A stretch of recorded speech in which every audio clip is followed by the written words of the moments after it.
Enfim, vamos lá. Eu estava dando uma breve contextualizada para a gravação. Que as células bacterianas são geralmente muito menores do que as eucarióticas.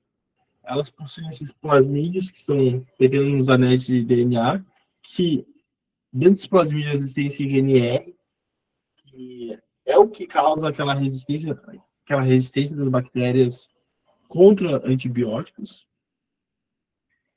Uh, e é por conta desse GNR que não pode parar um tratamento no meio. Basicamente, dando uma breve contextualizada para o pessoal que não estava na aula e está pela gravação. Mas bora prosseguir. As bactérias, elas possuem parede celular. E essas paredes celulares é que delimita a forma, formato da superfície. Então, essa parede celular, ela fornece suporte estrutural para a célula.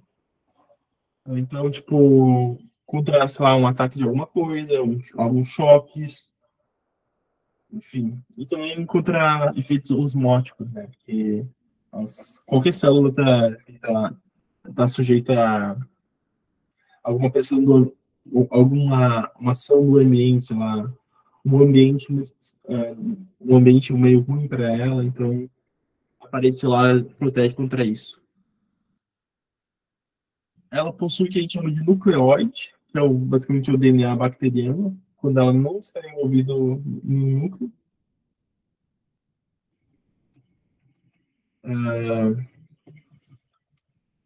Elas possuem ribossomos, como qualquer outra célula. Ribossomos únicos explicou na outra célula, desculpa, na outra aula. Então, se você viu o que é ribossomos. E também eu soube que o Andrew, na próxima aula dele, ele vai vai explicar bastante as organelas das células em geral, então, todas as células. Então, aqui que eu vou falar mais superficial. Mas vai dar para entender, eu espero. E como eu falei, elas podem ter várias formas. Célicas, bastonete, espiral. Tanto que a gente toma aqueles. Não sei se já tomaram aqueles lactobacilos, né? Que vem geralmente naquele. Meu Deus, entrou um morcego aqui dentro de casa. Enfim, vamos deixar ele ali por enquanto. Essas partes, né? E é isso aí. Até a vida selvagem aqui dentro. Para contribuir com a aula de biologia, mas enfim. Quando a gente toma aqueles lactobacilos, que é. Eu chamo de chamito, mas enfim, tem várias marcas. Essa é a forma das bactérias. São bacilos. E outro fato interessante, não sei se você já sentiu aquele cheiro de chuva. Quando começa a chuva, tem um cheiro que a gente chama de cheiro de chuva. É uma bactéria também que dá esse cheiro da chuva, que tem esse formato, que é bacilos. Então, as bactérias podem se organizar de diversas formas, de diversos formatos. Essa é a forma básica. Mas, como a gente sabe, as bactérias geralmente não estão sozinhas, né? Claro que existem casos sozinhos, mas geralmente elas são agrupadas em várias, juntinhas, né? Em colônias, que a gente chama. Estou realmente preocupado com esse morcego, mas vamos lá. Espero que ele não voe na minha cabeça daqui a pouco. Algumas dessas bactérias, elas podem ter cápsulas, e essa parte aqui de fora a parte de fora da parede celular, ou seja, fornece mais uma proteção contra todos aqueles choques que eu comentei antes.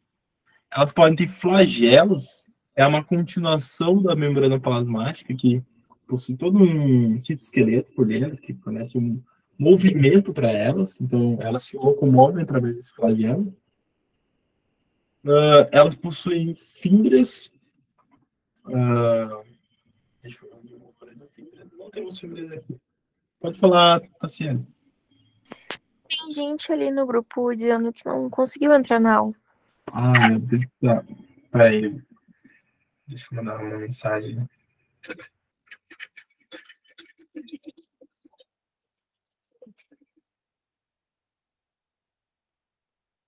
Aqui só sou eu aqui, não consigo ver quando o pessoal está entrando. E aí tô de olho nos slides.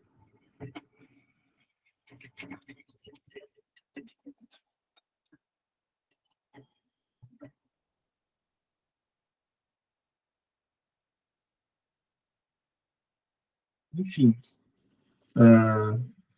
como eu vou ir vendo aos poucos aqui para ver caso alguém entrar. Mas, basicamente, as fibras têm função de percepção, né? Como esse filho aqui também. Então, também tem funções de adesão, o filho, principalmente, locomoção e adesão. Então, basicamente, é essa a função dessas extensões da membrana plasmática que eu comentei, né? Então, serve tanto para se locomover, mas como para grudar em alguma coisa, para sentir o ambiente, às vezes. Então, e como qualquer célula, praticamente, possui membrana plasmática. Alguma pergunta? Alguma pergunta sobre o conteúdo?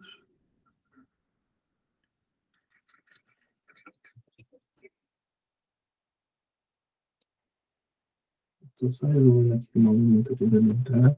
Estou tentando. Podem perguntando aí.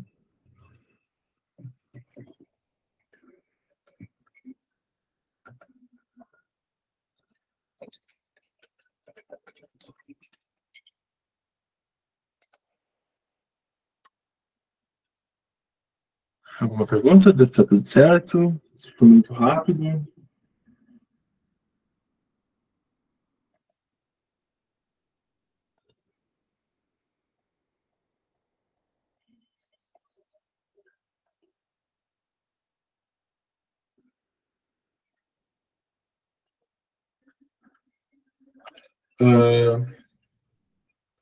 Então, pessoal, agora eu tenho um questionamento para vocês. Vocês sabem qual é o maior ser vivo do mundo? Vocês sabem o que ele é? Onde a gente encontra? Não sei falar onde a gente encontra, mas vocês sabem qual é o maior ser vivo do mundo? Alguém dá um chute aí para mim? É a baleia azul? Não. Meu Deus, desculpa. Vou abrir a janela para ele. Não, vamos chutando aí. É bem, vamos só abrir a janela porque.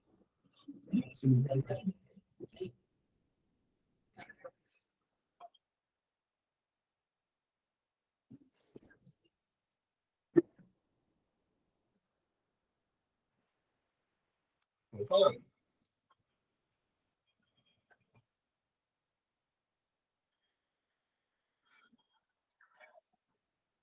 Uma dica: não é um animal. É um bicho que às vezes a gente tem pena, mas.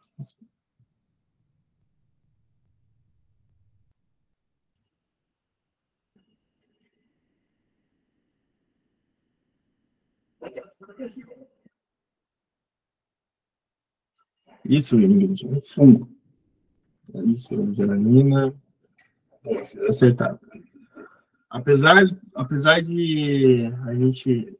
Apesar de não parecer, né, que um fungo possa ser o maior ser vivo do mundo, existe um fungo que fica lá nos Estados Unidos, fica lá em Blue Mountains, no estado americano do Oregon. Aí, ó, foi um dado aqui. Que ele é um ser vivo, ele é do tamanho de 3,8 quilômetros, é o tamanho dele. Por que um fungo pode ser tão grande? É porque o que a gente vê aqui, os cogumelos, que geralmente a gente chama, é a parte reprodutiva dele. Então o fungo mesmo está por baixo.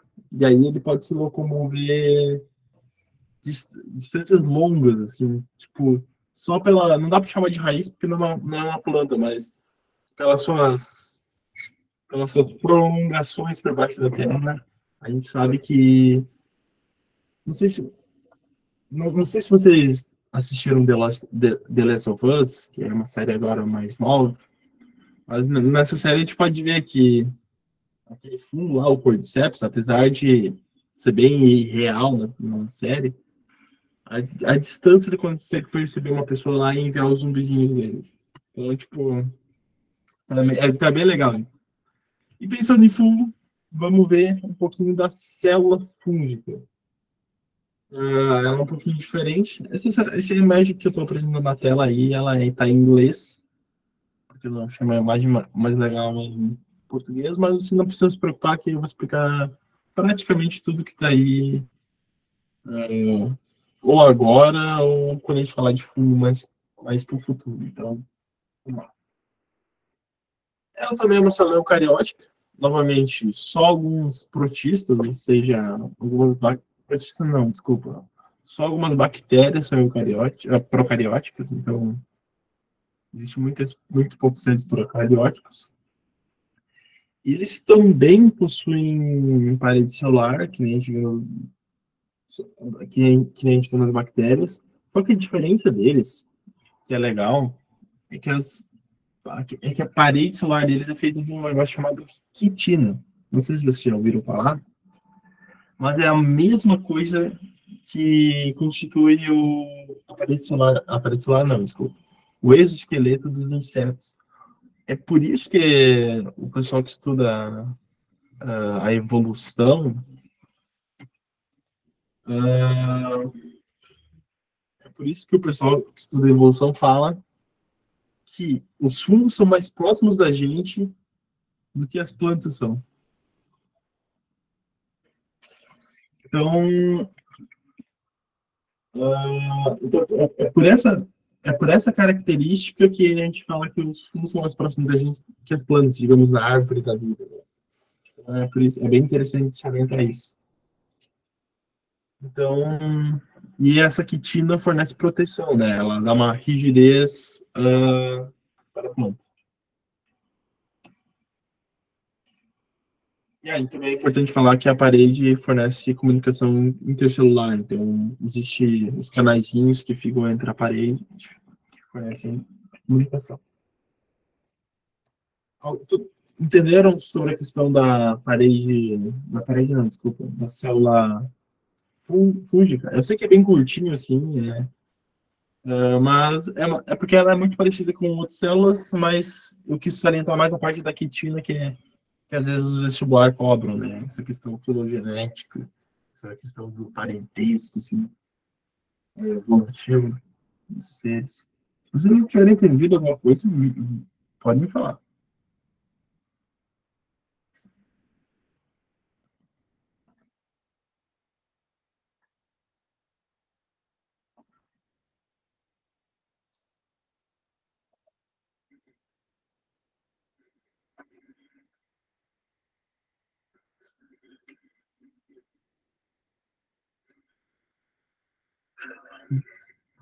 Beleza.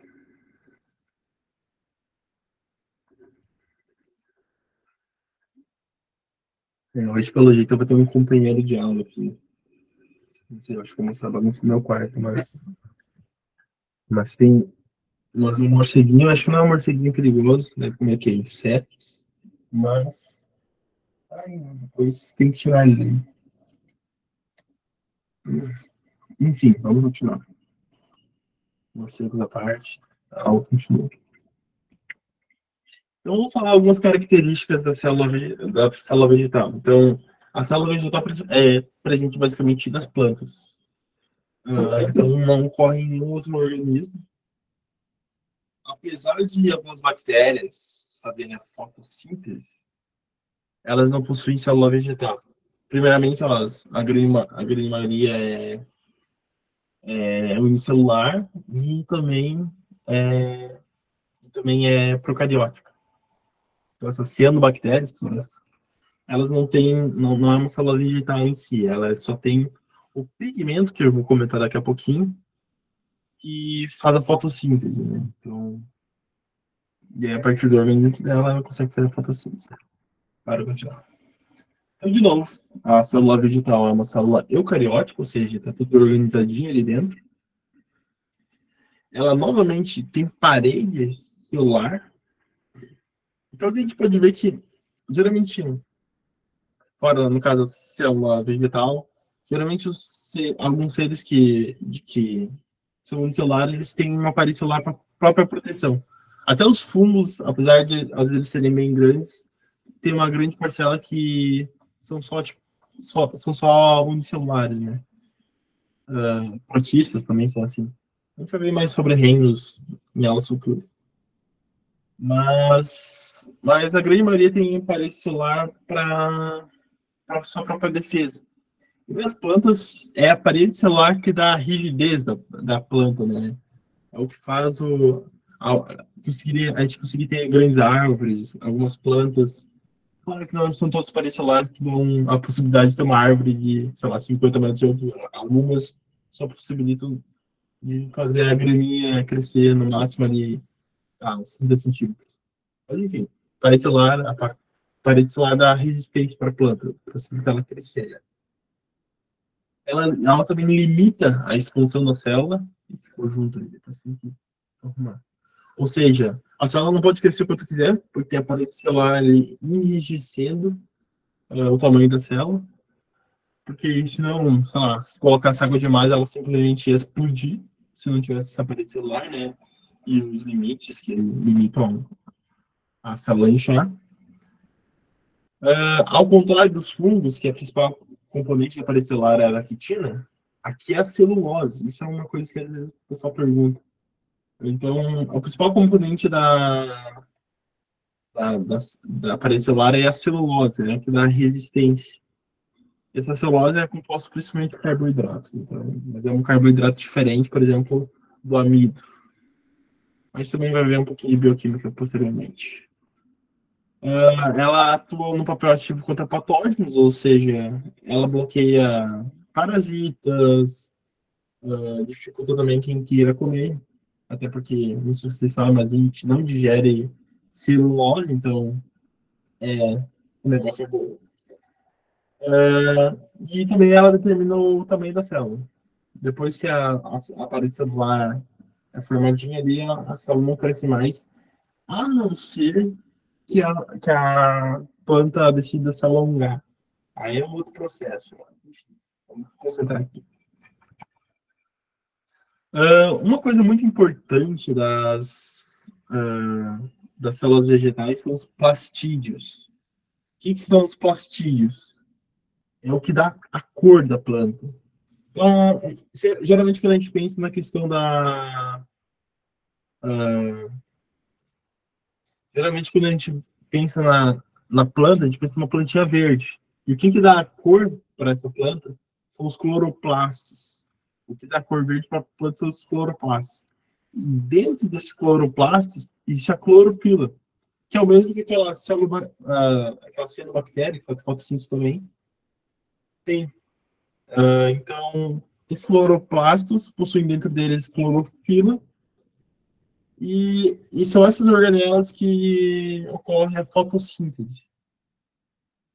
Também é importante salientar que os cloroplastos estão geralmente presentes nas folhas. Então, por que nas folhas? Porque é a parte onde a gente pega mais sol, né? Se a gente for ver o tamanho da planta, a área da planta, onde pega sol, as folhas ocupam grande maioria. Então, faz sentido os cloroplastos estarem ali. Mas não existe só os cloroplastos. Ó, minha língua está meio enrolada já.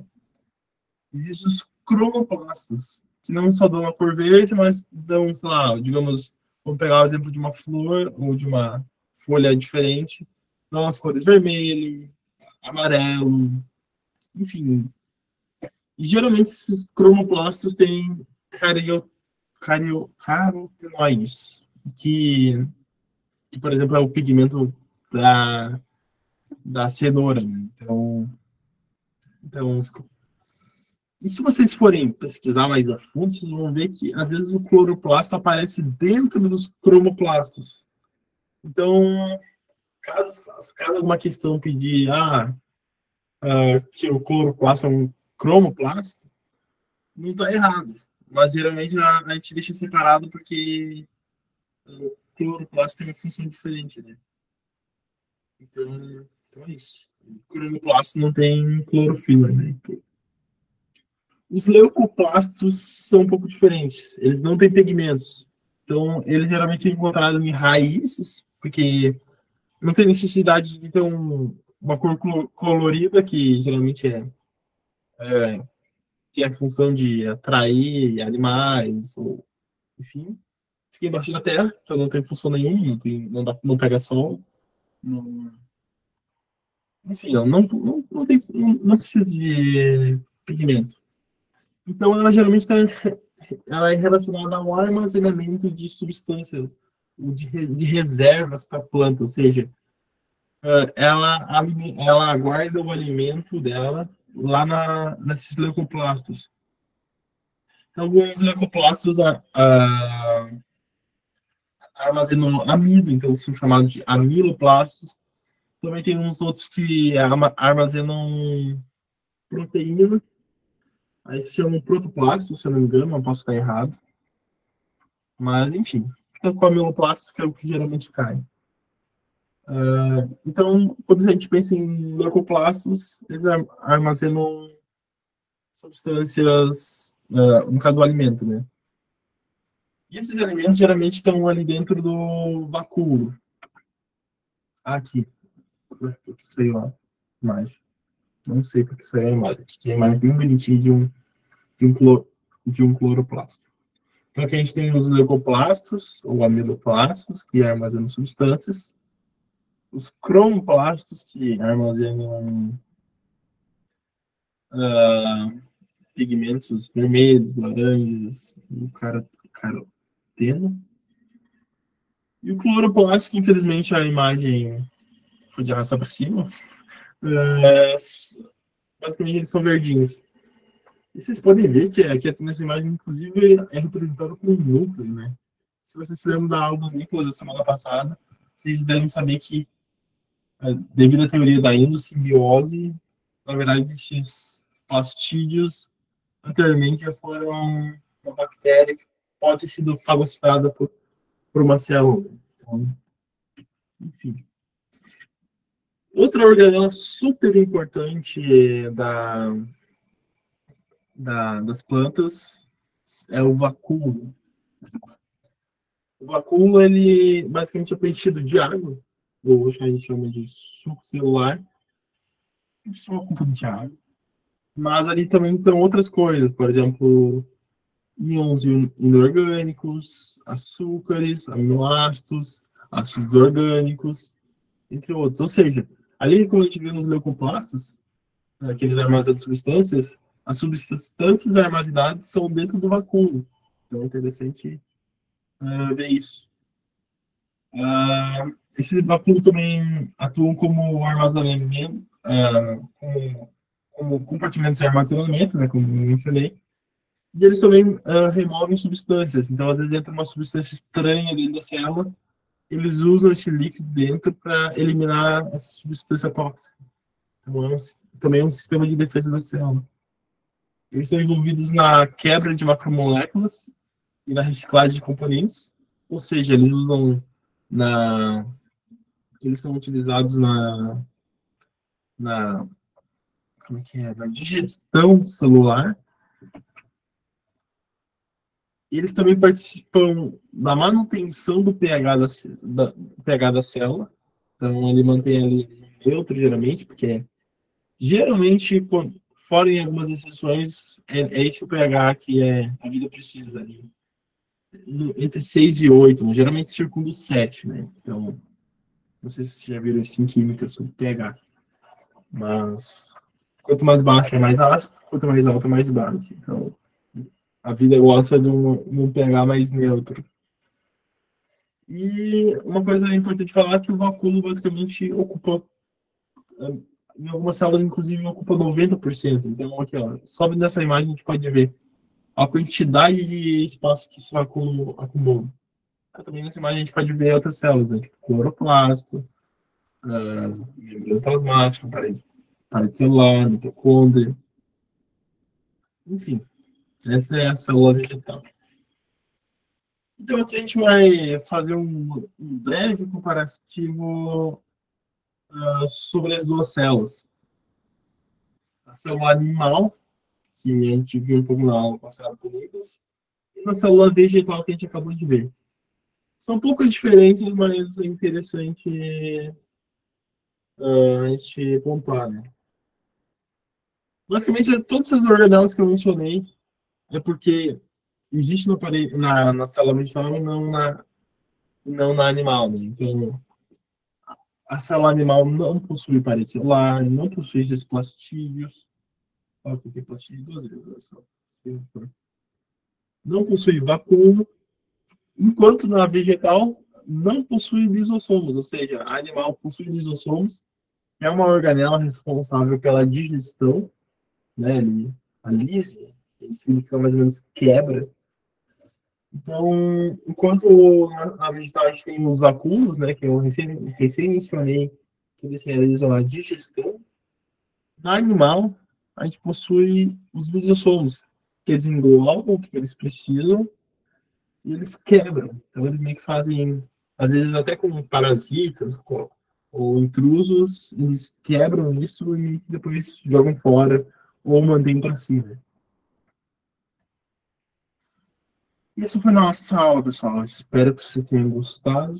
Espero que vocês tenham entendido. Qualquer coisa que vocês não entenderam, eu volto ali e respondo para vocês.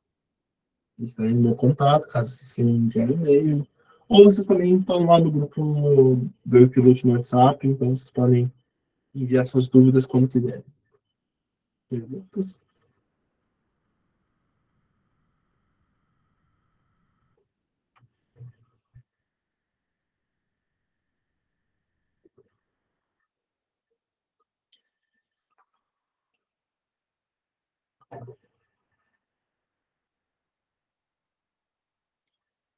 Beleza, Marcelo.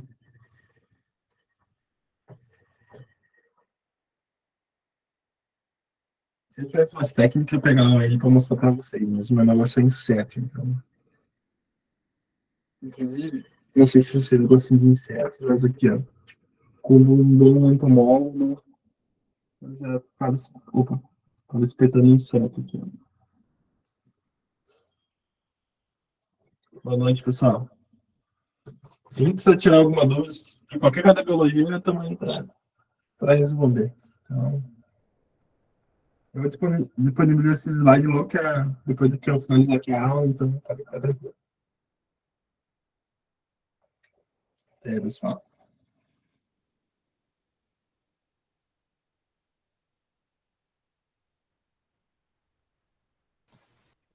Boa noite, pessoal. Boa noite, Bruno.